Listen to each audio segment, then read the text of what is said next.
Everyone remembers the obedient child, the one who never caused trouble, the one who followed the rules, kept quiet, and made their parents proud.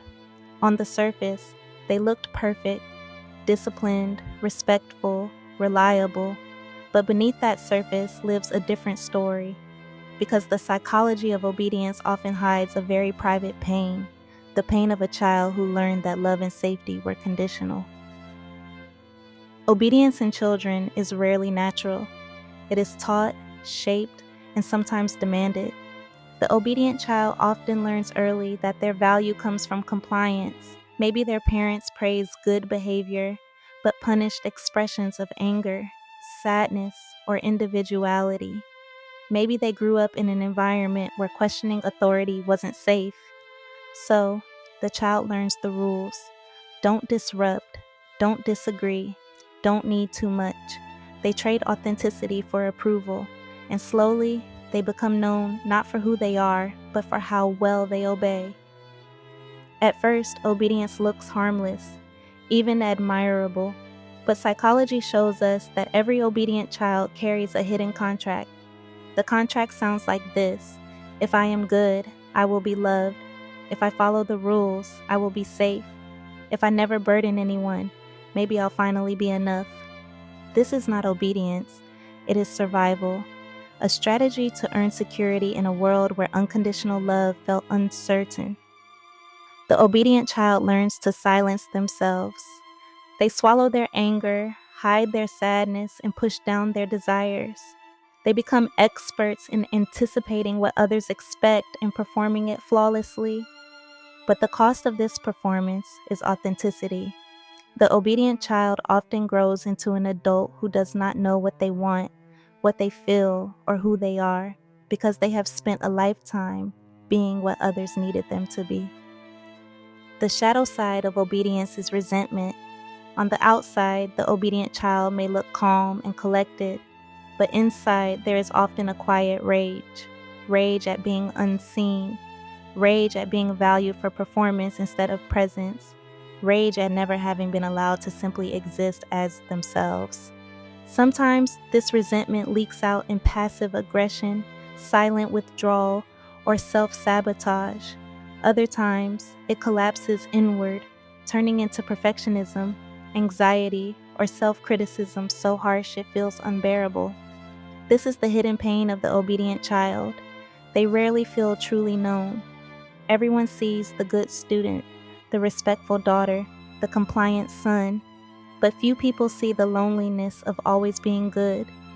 Few see the exhaustion of never rocking the boat. Few see the longing for someone to notice the parts of them they've had to hide. And so the obedient child grows up surrounded by praise, yet starving for real connection. As adults, obedient children often become high achievers. They excel in careers, they meet expectations, they make life look neat. But inside, many feel empty. They struggle to make decisions because they don't trust their own desires. They struggle in relationships because they fear conflict, or they attract partners who exploit their compliance. The obedient child often becomes the adult who does everything right, yet still wonders why they feel unloved. So how does the obedient child heal? The first step is permission. Permission to feel the anger, the sadness, the needs they once had to bury. Permission to say no. Permission to disappoint. The second step is differentiation. Learning to separate who they really are from who they were told to be. This is the process of reclaiming identity. And finally, healing comes through connection. To find relationships where they don't have to perform, where they don't have to be perfect, where they are loved not for their obedience, but for their truth.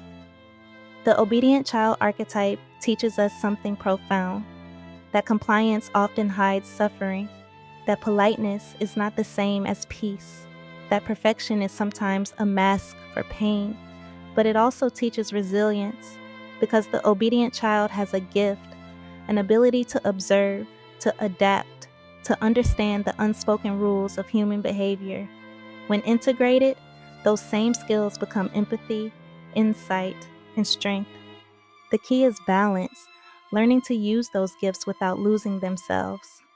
So, the psychology of the obedient child is not just about rules and good behavior, it's about survival, identity, and the longing to be seen.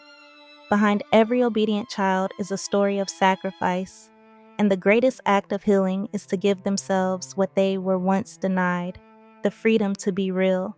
Because true love does not require obedience, it requires presence.